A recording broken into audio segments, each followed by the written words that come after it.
This is the Bar Stewards Enquiry. You're talking absolute rubbish. Absolute rubbish. In what way? You were an underachiever in life. I'd saved your bacon one time. You were gone. You handled that well. I couldn't save you.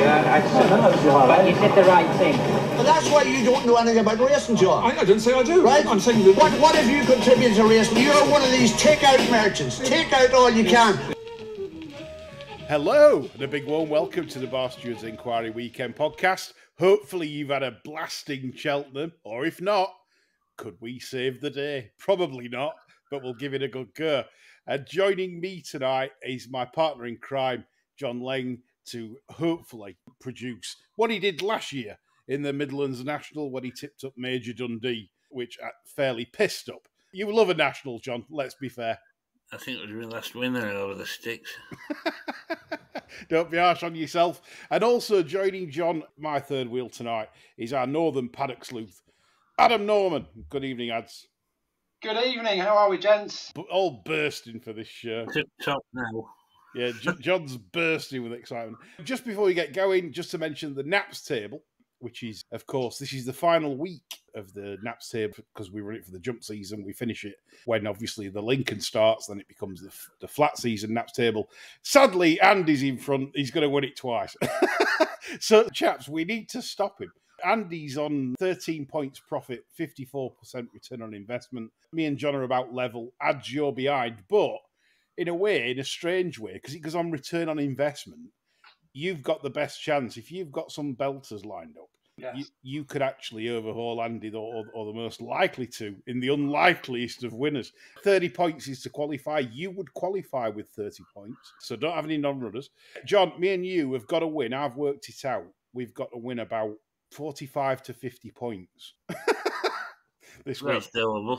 Yeah, to beat Andy's ROI. The disgraceful Andy Richmond, which will, of course, be second Naps King. Man, that will just about do that. I've got a big one as well. So we've got some big stuff, and this is exciting. This is what you need. So especially those of you that's had a bad week, small stakes to win big. That's what we like on this show tonight. Right, without further ado then, cut the waffle and straight to the best bets round. We have got 1, 2, 3 points for those of you that haven't listened before, and we list them in order from 1 to 3. So I'm going to start with Adam Norman for his 1 point bet. It's a fiddly little day's racing, isn't it? But we'll get the excuses out of the way first. Newcastle was all right, but you know the prize money is dreadful, and Nick Alexander et al. Have boycotted it because it's so poor. So what could have been a really good card is pretty average for for what's on offer. But anyway, with that in mind, it's to Newcastle. We go for the 202, and the bet here is Iwa. This horse has had a couple of spins for Rose Dobbin after arriving from France. Had about 18 months off. I've seen it the last couple of times it's run. Looks quite a nice little horse, actually, and showed up really well last time here behind a real improver called Horn Cape. That was a pretty decent run over hurdles. It came there cruising between 3 and 2 out, and that was a solid enough effort. Now he's down in the weights again, a couple of pounds. I spoke to Rose after that race, and she mentioned that he'd been chasing over her in France, and that would be the next move. So here we are. I don't think the market's right here at all. It's a funny little race. Chaser Fortune fell in a weak race last time at Catterick. I wouldn't read it much into that form. Take Centre Stage is another front runner, so those two will be up there. He can be a bit of a weak finisher. I think this is interesting, and as I say, the betting's all wrong here. So Iwa to get me off to a good start at a decent price. Indeed. Certainly unexposed with regards to chasing. With a short price favourite in the race that Ads thinks he's a over bet. So Iwa for Ads at 9 to 1 generally available is the price we can give you. So a nice start for a 1 point win. And very well said, Adam, about the prize money at Newcastle, which is of course a disgrace. And Nick Alexander is a trainer I am warming to in terms of fighting the powers that be on getting the right sort of races staged for the sport with the right money on offer for connections, etc. So, big fan of Nick Alexander. Just one thing, Adam, are you going tomorrow? No, sadly not. I can't make it tomorrow. Right. But I'd like to, yeah. Iwa for Adam. Good start. John? I'd offer to go in your place, Adam, but I really can't be asked. Right, I'm for my first selection. I'm off to Wolves in the 6:30. Horse I noted on debut, Spirit of the Rose. The second run, he rushed it out within a fortnight of the debut, which came too soon on her, and you can tell with the demeanour. Pre-race wasn't up to the job. The longer gap here will help. I also think this is a weaker race. I think the forecast favourite, Spiritual Pursuit, is an utter cunt. So I think that's going to help a great deal. Yeah. Nice sort, this, from the family of Russian Rhythm. Should go on to make some sort of racehorse no matter what happens here. Clive Cox, you'd have to have some concerns, but I think it should be all right here anyway. 1 point win. I do like the booking of Kingscote for this. I think that's quite telling. So I wish you well with this. 5-1 for you, John, for your 1 point. So a nice start. We've had a 9s and a 5-1 chance. And I'm going to raise you both by going to the 2-10 at Kempton. A horse I am really keen on here. In fact, keen on all my 3. Alien Storm for Charlie Longsdon. Tongue-tied for the first time, which that's kind of Charlie's like signal to bet, because he's 7 winners above expectation when he does this. So he's quite adept at when he puts the tongue tie on. It's probably a reason why. They're probably good at spotting horses that might just have a little wind issue now and again. And the fact that Sean Bowen replaces Bradley Roberts, I think, looks significant, an absolute huge plus. And the biggest plus of all is the further step up in trip. Remarkably, for its career, Longsdon has kept this at 2 miles all the time. And last time it ran at Doncaster and disorganised Bradley Roberts, I didn't think presented the horse well at the hurdles, and the horse was making a mess of its hurdles. Yet still, it stayed on quite strongly over the 2 miles 3. And I thought that was a lovely prep for this. Over 2 miles 5, Sean Bowen in the saddle. Only thing I would have said is, why haven't they stepped this up in trip probably before now? Because if you look at the family, Sharp Rise, Go Another One in particular stayed 3 mile, Go 40, Go 2 mile 6.5. It is a stamina family, really. So I would say Alien Storm is a rather nice bet at 12-1, generally available. That has been cut from 16s, which I was gutted about, but that will start the round off for a 1 point win. It's a funny family, that, actually, isn't it? That damn Sire Wonder Lincoln. Yeah, it is. But by Getaway obviously gets its fair share of Bill Weikman trained that when it won the Lincoln. Yeah, interesting. Little bit of trivia for you.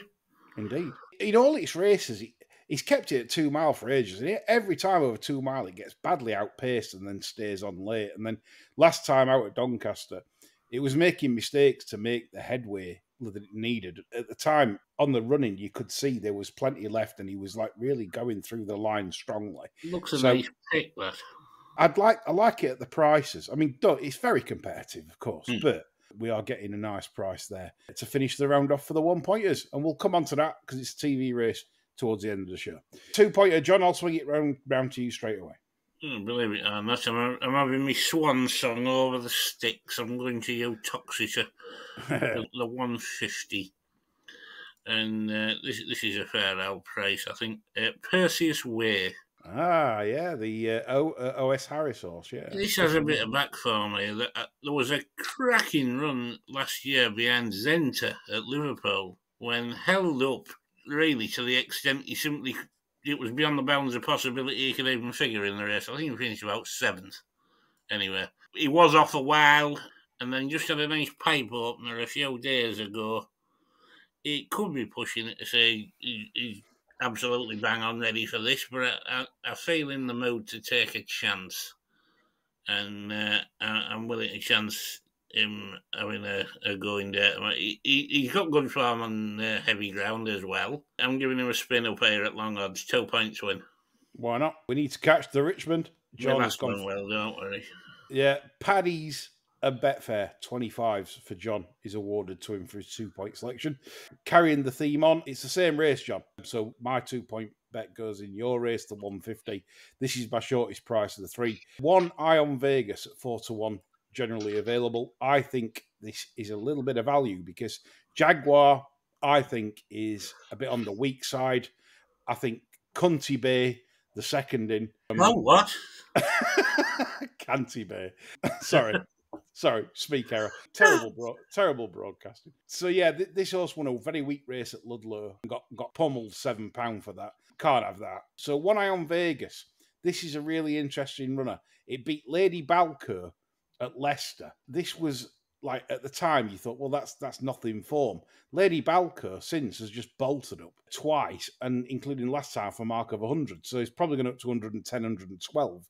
So it's gone up in the weights by about £30 since One Eye on Vegas beat it. So you're thinking, well, One Eye on Vegas has gone up £18. But I don't think that's enough. It absolutely pissed on Sammy's Guarantee that was an easy win at the time before for the Tom Lacey yard.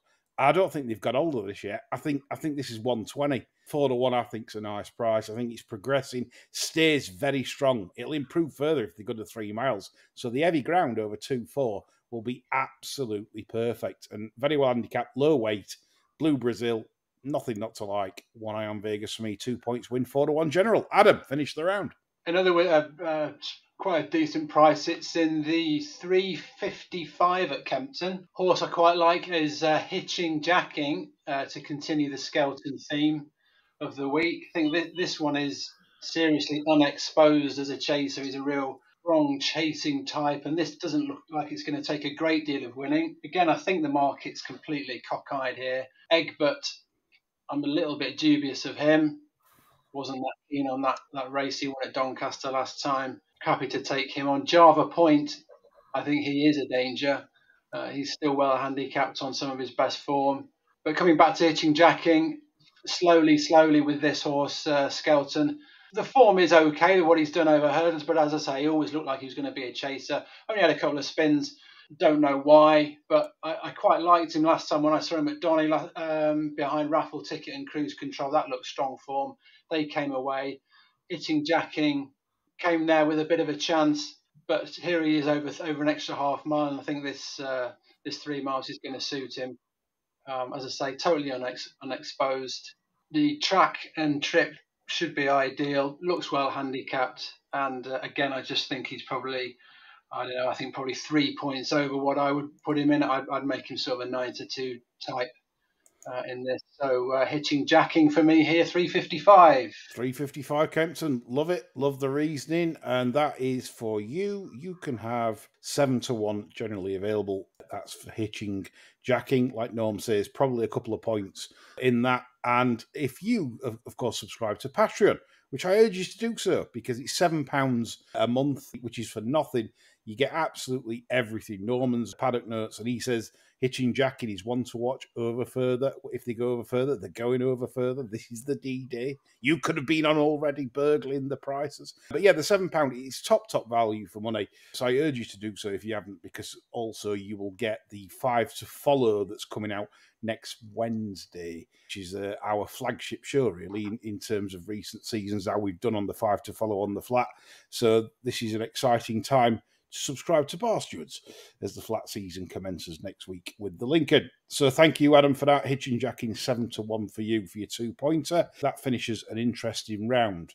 Okay, I'll kick us off then for the final round. My 3-pointer, in the hopes of catching Wigan Andy. We need to catch him badly. In the 225 at Uttoxeter is where I'm going. And it's going to be, I think this is top class value. I really do. I respect the Christian William train's favourite, Lord Snooty. I can see why that's popular at around the 4-1 mark. But I'm having the 16s with Paddy's and Betfair about Gwenny Mayboy for my 3 points win. What is not to like about this? This is a very strange price because this horse has been transferred from the death camp of John Joe O'Neill to Skelton, right? What's a place? Well, it's interesting, isn't it? Because Skelton ran it at Bangor last time against his hot pot favourite, Catch Him Derry, which, by the way, is extremely well handicapped. So why would Skelton run 2? They backed it from 7s into 9-2, and it pissed on it. And so, obviously, so it's improved massively for the change of yards.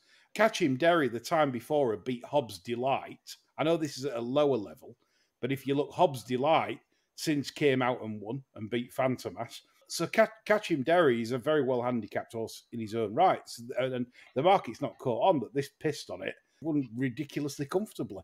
So it's only up £4 for that. Nothing that's like it's Dan Skelton second time. This might improve another stone just for the yard switch. Not keen on the jockey, Charlie Todd. In an ideal word, I'd probably prefer somebody a little bit better than that, but it's a stretch day on the national hunt scene, so naturally we're going to have to play a second fiddle with the jockeys. But at 16-1, that is just fucking huge. I would have this at tops. If I were pricing this race up, you ain't getting bigger than sixes with Keys bookmakers. So 16s is just huge. Gwenny Mayboy, 3 points on the nose. Adam. Yes, Lee. 3 points.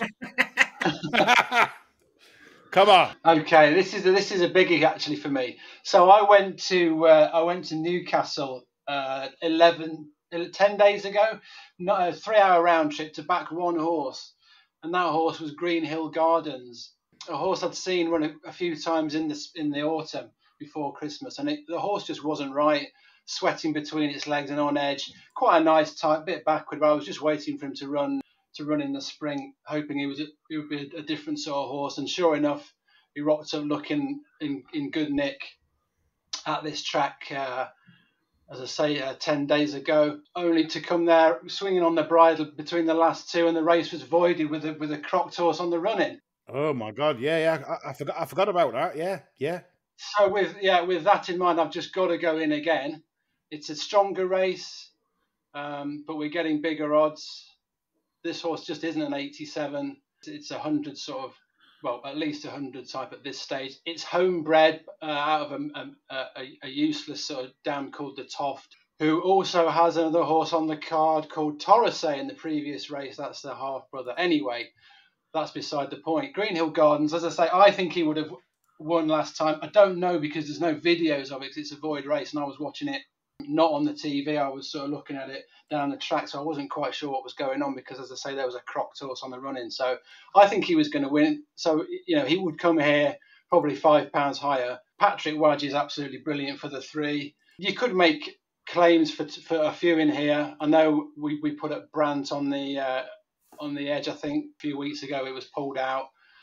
They may go for a punt on that again. Paddy O'Mara is another one that's interesting. He ran in a much better race last time, and he's slowly getting his act together. There's runners here, but at the odds, and as I say, I've got to go on a retrieval mission. So Green Hill Gardens, and that is in the 422 at Newcastle. Lovely stuff. 8-1, and a good case as well. Obviously, Brandt's an interesting runner also. If you play in that race, I think they're definitely lining that one up. But as Ad says, Green Hill Gardens possibly would have won the other day at Nuke. 8-1 seems very fair on that void race. No one's got the footage to watch it.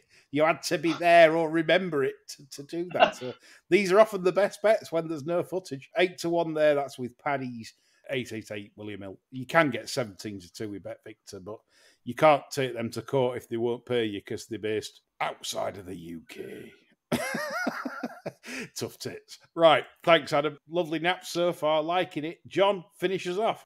Imagine the scene at Richmond Towers tomorrow night. and he's basking in the glory of his win in the tipster competition, and he's ordered in. He's got himself a T-bone and he's missing some pancakes and stuff. He's just ambling from the fridge about 7 o'clock with his first bottle of fizz of the evening. Yeah, he's just got the foil off, and the stalls spring open on the 7:15 at Southall. Watch out, Andy! It's coming at you. Cleopatra. But so Jesse Luck went into my notebook on debut last September. Quite surprisingly lengthy and strong through the body type for a brazen bull. Looked weak, and looked even weaker still on second start, on my birthday no less. Yeah. Can't believe I was making notes on my birthday, but there you go, some of us had sad lives. Is that October the 7th, by the way? No. I've even got that wrong. Yeah, I know. On third start, when you're looking to engineer a mark, he had Thrasher Morris up, and the horse almost sneaked out from underneath him. got himself a mark he wouldn't have been wanting. He got him back under control, and he finished up a running on 5th. And I was then delighted to see him give him a spin up again over 7, which I think he's probably just stretching the horse in a handicap before putting him away. I confidently expect this horse to have strengthened up a great deal in the interim. I've been waiting at this running, so obviously I ain't seen it. I could be sat there 7:10 tomorrow night and just end up ringing Andy to congratulate him. Or I could be getting busy on the phone and on the old Betfair, clicking blue. Yes. It just depends, but I think it's well worth taking a chance in what looks a very, very thin race. Indeed. Jesse Luke, 25s generally available. This is a great 3-pointer, John. This could be monumental. Let's hope it's gambled to its eye wheels and we can roar it home to beat the Lancashire. Yeah. That's it, I mean, the fizz might have to go back in the fridge. Indeed, we need this to happen. You can't have Andy winning 2 naps table. It's terrible. Although, to be fair to Andy this winter, he's been in absolutely blinding form. It was a good Cheltenham pod. He's done some brilliant Traders Corner again on Patreon. Join. So, yeah, can't fault Andy this winter. He's been in cracking form and probably deserves it from our plots to try and undermine him.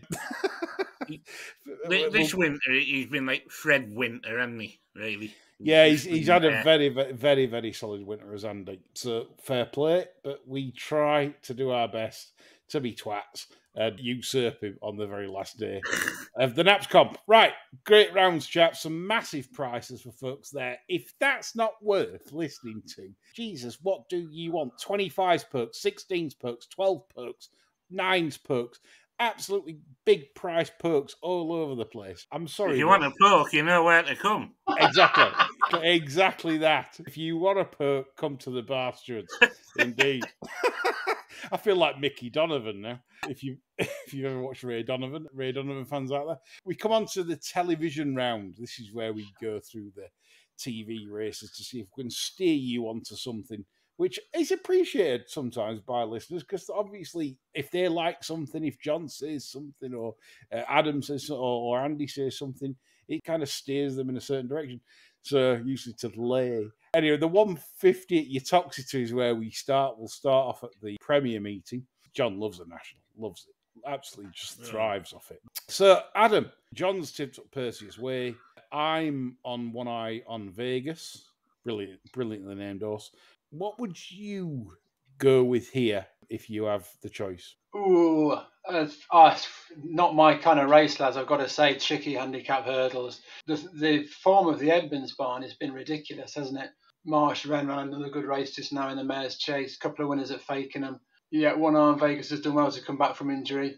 I think it is the one to beat, frankly. There's one or two I wouldn't bet. Castle Russian's completely gone. Word has it, I don't like, even with the future great W Mags on board. Jaguar, I think you're absolutely right. He's just too big and backward. I was quite impressed the way he stuck his head out, actually, at Carlisle last time. But the horse he beat just scrambled home yesterday. He's definitely one for next year, the Jag. Needs another summer for me, that one. Yeah, very much so, yeah, if not two. Don't know about Perseus Way, I've got to say. I'm still not that keen on Williams. I know he's had a winner today at Fakenham, but a funny old trainer. I never seem to understand what he's trying to do with some of these horses. I'd be very happy to gamble them. I'd be very happy to skip the race. Santos Blue went in my notebook early in the season. I don't know why they've not gone over fences, to be honest. Could be because the kid rides it, but I think he's a bit too high in the weights now. So it's one to swerve for me, I'll be honest with you. It's his dad, isn't it, supporting him? And I'm sure Santos Blue would probably be a better horse for better handling, but it is what it is. And obviously, I'd go with one eye in Vegas, mate. You come back to that, especially as the betting favours Jaguar at present. I'd definitely prefer one eye in Vegas in a match. Good stuff. 225, Lord Snooty, obviously very well handicapped, I think, on the balance of the last run, second to Cuthbert Dibble, which ran a belter in the Pertemps. So that it's obvious to see why that there is possible resurgence in the Christian Williams barn form. So I understand why that is fav and well bet at that. But as I have pointed out with the Skelton horse, I felt that was a value. So I'm not going to say much more. It's very competitive. There's a few chances. St Davies won his last two. I think high in the weight's just a yard that I don't want to bet at the moment. I fell foul of betting them this season, and they're very in and out. Even though this one manages to keep winning, they are very in and out. This race, although competitive, is ripe for sort of a nice price sort of winner. John, how do you see this? I like the green all White Rhino. White Rhino. Yeah, nothing wrong with that. Yeah, I think conditions in his favour. I think this is very solid for a place, to be honest. Those are like a filthy each way. I think you could do an awful lot worse. I think deep ground probably brings the best out of this creature. There might not be many that want it Uttoxeter deep. I certainly don't think there'll be 3 in there to beat him anyway. So, yeah, I'll go with that one as a solid place option. Can't really knock that as a choice. Adam? Again, really, really, really tricky. You could make cases for half a dozen, couldn't you? Which one would I pick out? I don't know. Quite frankly, it's too tricky. Yeah, I think enough's been said on this one. It's just too tricky. You do a Nick Davis there. You're better off going and do what Nick does. When No. It's usually a fillies race. No. That's it. No. I was at Haydock. I'll throw in that I was at Haydock when Lord Snooty ran last time. It was the right people were tipping it and backing it, and he was out of position, Schofield, that day. Not quite sure why he got a bit so far behind. Although, to be fair, Lambert made an early move on Cuthbert Dibble. Maybe that was the difference. But I got the sense it was one that got away for Lord Snooty backers that day. So this does look more competitive. Yeah, Haydock's not the track, really, to get behind. It's quite sharp in nature because they run it on the inside, and if you get behind there, it's a really difficult task. So it's probably ran a blinder, in all fairness. Yeah. Right, the 3 o'clock. Lengy gave the winner last year. Is he going for Eddie Hemmings racing? He was the spinner, wasn't he, for Lancashire? Eddie Knots. Rick Knots, yeah. Old Eddie Hemmings. Old Eddie. That's disrespectful. The late Trevor Hemmings racing team still going and supplying us with these old Burts in the national hunt scene, which old Hemmings loved an old Burt, and Iron Bridge is exactly that. Fits the profile. 9-2. Fair enough run last time out. John Joe Stable, again, not for me, but it heads the market. I'd love to know your thoughts, you two, on the big race, really, of the day. Wow, it's a small field, isn't it, for the Midlands Nash you usually get? Can you believe that we can't, 12 runners? Normally, you couldn't get in these races, in the past. Somebody run a big top weight, for example, like Wicked Willie's Jungle Juice, Mr. Incredible, off 150. You couldn't get in the race because you'd be either miles out the handicap or, in fact, we've got a couple here at the handicap as well, but it's a really sad indicament of the national hunt game that we can't fill the 20 runners is the field size max, and we're 8 short, guys. It's rather shocking, really, isn't it? It is poor, yeah. Yeah, I was very taken by Iron Bridge at Haydock last time physically. If that means anything to anyone, I just think he's progressive. Hasn't done an awful lot wrong in his career. 1 or 2 dud efforts, probably on ground that has been a little bit too lively. He's won 5 of 11 under rules. There's not much to dislike. Just a real strong, stocky brute of a horse, and was just given a bit of I wouldn't say it was a floater, but he was never quite in position to strike at Haydock last time in the Grand National Trial. This looked like it was the race they were going for. The late Highland Hunter was a place behind him that day, and he again was ridden similarly, sort of out of position, then came out and won nicely last time. He's just a very solid favourite for me. But like you say, the yard is the yard's tricky. Yeah. And it doesn't really appeal at sort of 9-2 5s, but I wouldn't really want to oppose him too strongly. 140, I think there's a bit of leeway there. For supporters of Iron Bridge, if you do like Iron Bridge, this is sort of a good guide as to why he's sort of favourite and why he's 9-2. Autonomous Cloud beat him, much to my annoyance, at this meeting last year, over 3 miles. Iron Bridge was giving Autonomous Cloud £12. He's only going to give him £5. That's a £7 better offer ahead with Autonomous Cloud. And Autonomous Cloud was punted off the boards in the Welsh National when pulling up last time. It was 20s anti-purse. It went off 9-2, 5, I believe. Although Autonomous Cloud is still probably going the right way, he's bad off at the weight. He's got to have made serious progress in a year to give £7 more to Iron Bridge than in that 3-mile race where they met last year. So it explains why Iron Bridge is indeed the favourite. So if you like him, Adam can come with no negatives. He liked him in the paddock at Haydock, it's worth mentioning. And certainly conditions will probably suit him. So, John, I'm going to come to you for your take on it. I'm just wondering what everybody's feelings are about Beauport.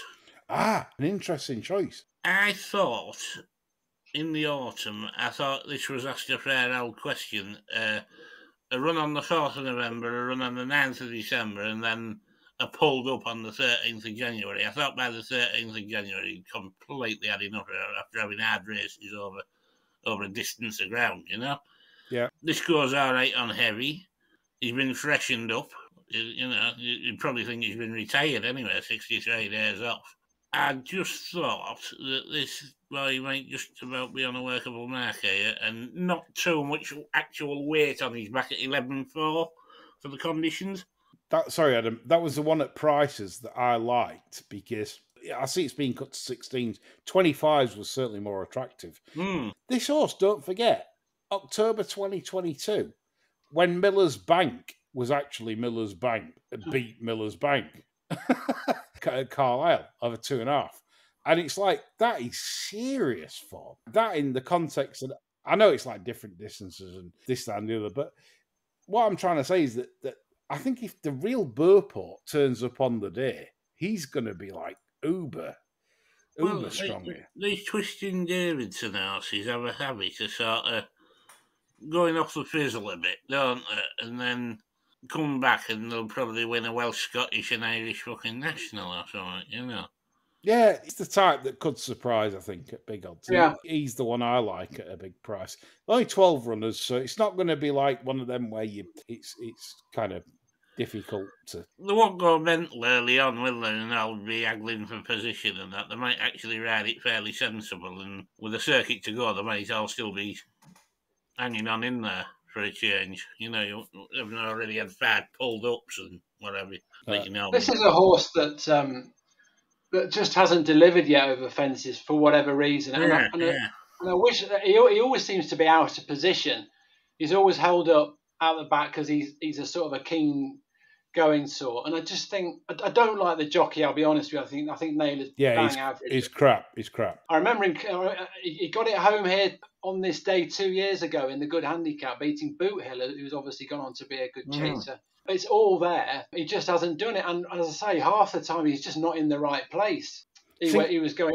He's always quite well backed. He's always prominent in the betting. He fell at the national meeting when going well, quite deep in the race. You know, I agree. He's a horse that just hasn't quite done it yet. But there's no reason why he shouldn't. He's largely runs to good numbers. You just don't want to. I don't know. Warwick was in his track. He was right out the back, and once you're out there, you got no chance. No, that fast turning sort of track. But like you say, giving him a bit of a break. Yeah, I can absolutely see it, definitely. But you wouldn't want him to be just parked out the back. You know, I never think that's a really good place to be. So, but that's a negative. But like you say, the price is he probably is the one that makes him appeal when you think that Farceur de Large is a similar price, and all he's done is won the Grand Military and the Royal Artillery. You know, Beauport's CV earlier on, second to Dashel Drasher, second to Green Book at Sandowns, beat Boot Hill, beat Miller's Bank. Well, he won the EBF final by a wide margin, didn't he? At the year before. Yeah, he absolutely shat up in the EBF final, and we all know what a good race that is. Yeah, you know, I mean, he's got a great CV. As I say, he just hasn't done it, but. You can make excuses for a lot of them. You know, he ran in the Dipper chase at what used to be it was the Dipper at Cheltenham on New Year's Day behind the real Acca. You know, so you know they've obviously thought something of it for quite some time. He then went to the Kim Muir just didn't quite deliver. It's all there if you want to make a case for it, which I think we have. Indeed. That could be the one at long odds. Right, we move on to the 335, which is the Bet365 Novices Handicap Chase. Informed Stuart Edmonds. Marsh Wren. Didn't that run today? Yeah, that'll be pulled out, yeah. Yeah, so that's going to be a non-runner. That ran a blinder today. They should have ran tomorrow and won that. Yeah, idiots. Anyway, I'm sure they've had a good day. Evie's Vladimir heads the market at 5-2, and of course won't be that price once Marsh Wren comes out. Probably this is gin and pate for me. I've got to say, chaps, I've not much opinion. I was really struggling with it. I think if you're gagging for a bet on this, you're better off going for a walk. Yeah, I mean, what or has happened change the L to an N. Is this an open-ended handicap? I can't see the race details, but it's a 50 grand class. It's a 50 grand class 2. Where do they expect these horses to come from? Yeah, You got to, and the top rate is now 126. It's just unbelievable. There's some proper gristle in this as well, isn't there? Well, where are the trainers? I mean, I don't understand it. I'll be honest with you. I mean, the bottom weight's 114, and you got £10 to under that. If you've got a horse that's rated 110 and 108, you can run for a 50 grand pot. It's bizarre. You're sort of summing this up quite nicely, Adam. You could have a horse here that's absolutely thrown in.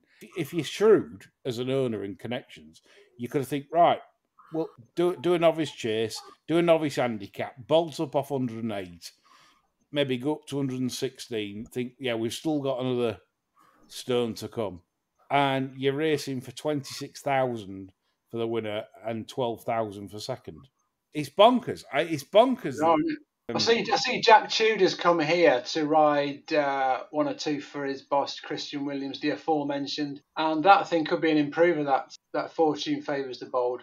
He's obviously there to ride Lord Snooty, but I suppose he could have gone to Kempton and ridden... It's young enough at 6, isn't it, to be on the upgrade? Yeah, he's one of those horses that Williams actually does well with, Man, Joe, that's a bad sign at 6-year-old, isn't it? The bloody mutton chops going on. It is, but it's brought about a quite significant improvement in the switch to fences. Doesn't bode well for the next 5 years for poor bastard owners, does it? Well, this is the thing though, John. Strike now while you can. Oh, absolutely. Fair play to Gavin Cromwell though, because he's even said in the Racing Post, like he openly said, "I'm going to target more British racers because British trainers seem to be neglecting the right pots." And Gavin Cromwell's spotting this and thinking, well, I've got 125 rated gelding that might be racing for €9,000 to the winner. All of a sudden, he's 5-2 to win £26,000. It's very shrewd. More of our home trainers need to get a grip here because, yes, the horse population, as we know, is a bit thin.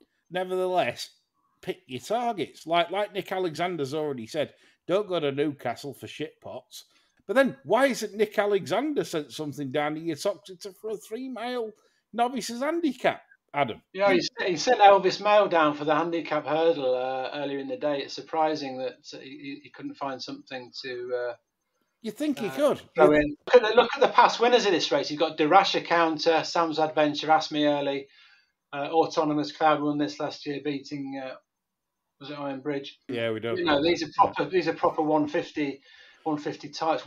What's happened to this race? It's just bizarre, isn't it? It's head scratcher.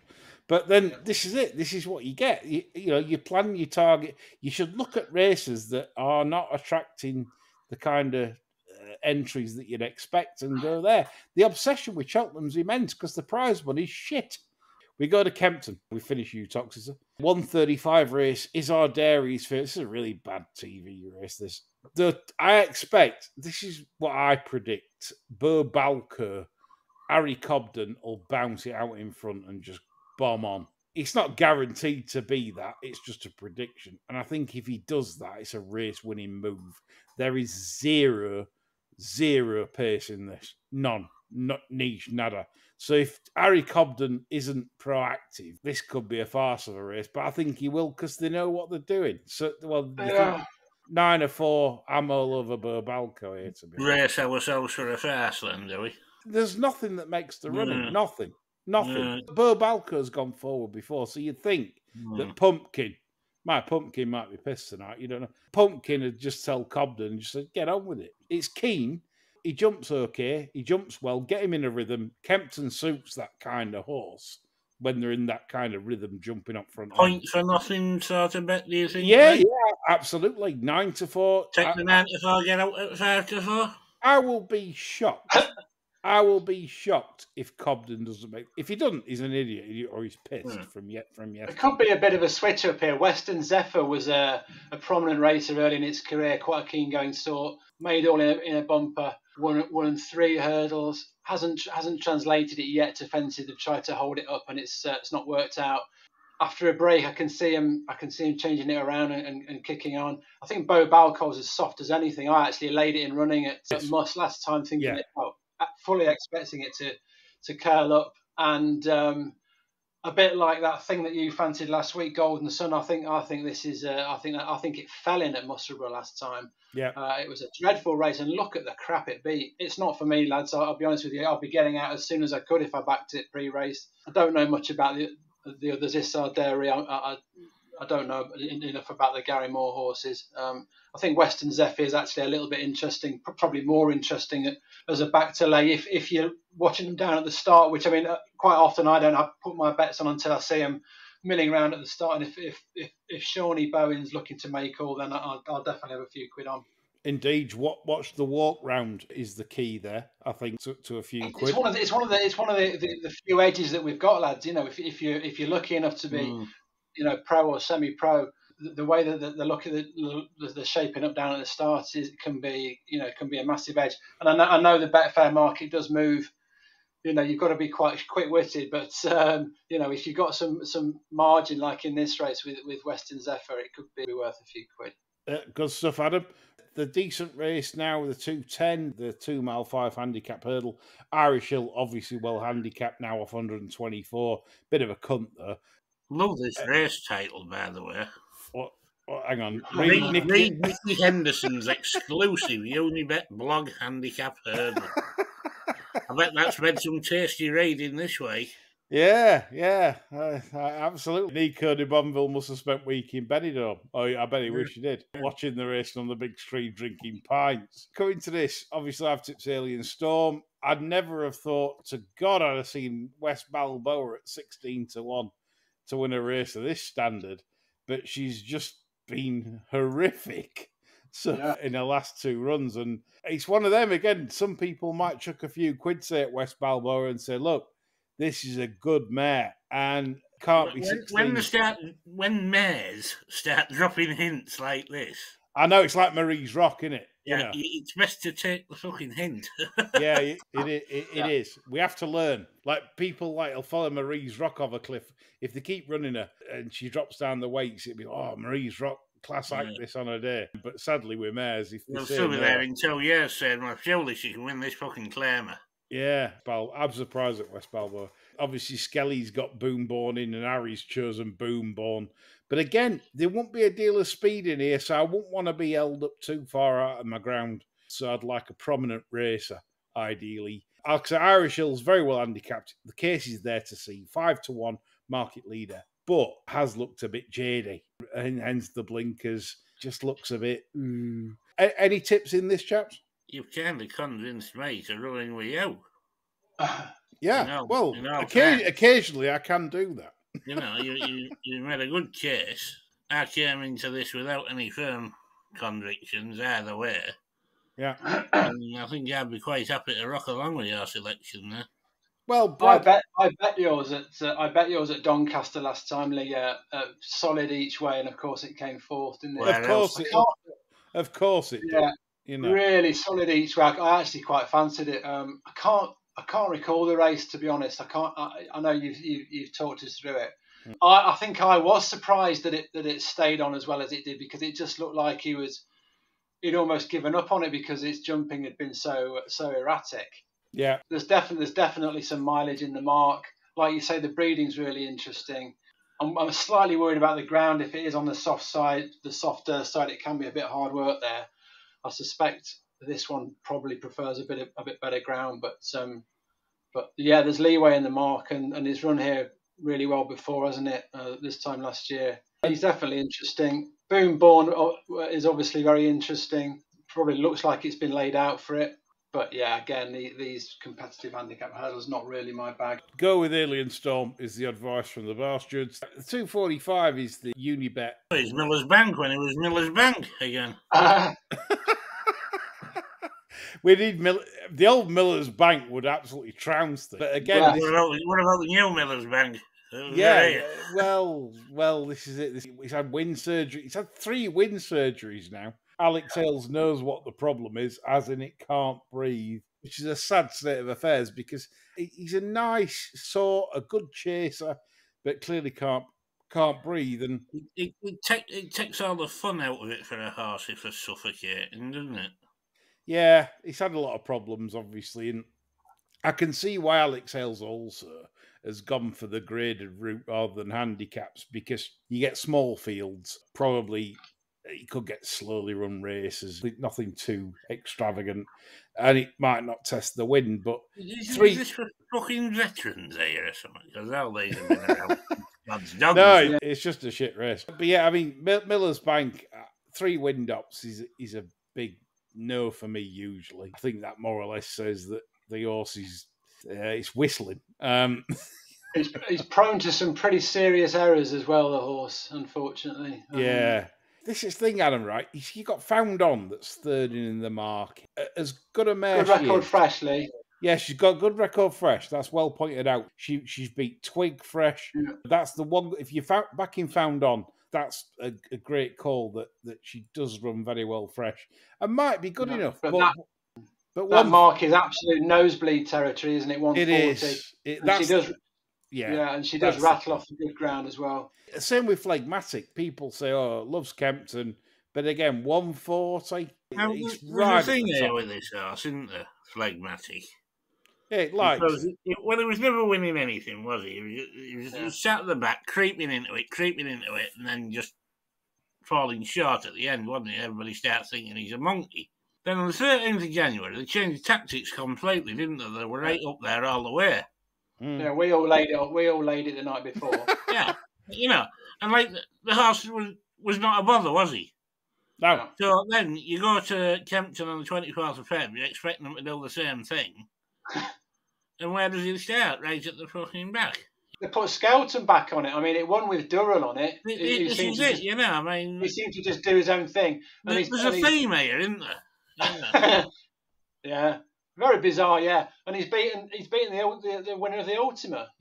Exactly. So the case is there on form. It's just the jockey that's the big question mark, isn't it? That's the problem. He's back in trip, and he's a strong traveller, and he's back in trip, so maybe they will just let him roll along. Habitually, Harry Skelton's ridden him in the negative way, hasn't he? If Durrell turned up to ride this tomorrow, it'd be party time, wouldn't it? Flags out, carnival, all the rest of it. But no, it's Harry Skelton.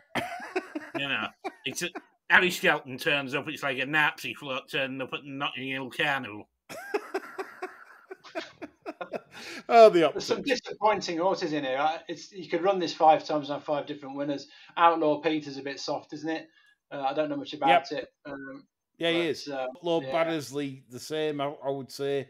Do Your Job has gone to Longsdon from Russell. Not really shown a lot last time. That's gone backwards, that, Yeah, Warlords, JD, Fiddler on the Roof, former NSE horse. Just completely. I think the best thing you can say about these horses is we can wave a big fucking bye-bye to them tomorrow. It's more gin and pate for the 245. Get your gin, your best gin out and your best blue cheese. What is it, John? Bishops? Oh, God. Copthorne Bishop, I think it's called. Copthorne. That's an I knew it had the word cock in it somewhere. Yeah, just don't bash the Bishop now. Bishop's blue cheese, whatever it is. Yeah, anyway. Bishop's blue basher. Call it that. Anyway, let the dog in. Cheese, That's the Blue Patron. Bishop. Yeah. Absolutely, do it all tomorrow, and don't forget to back our big price horses because if we might rescue your week or we might ruin your week further. That's all from us. Me, John, Adam. Bye for now. Goodbye.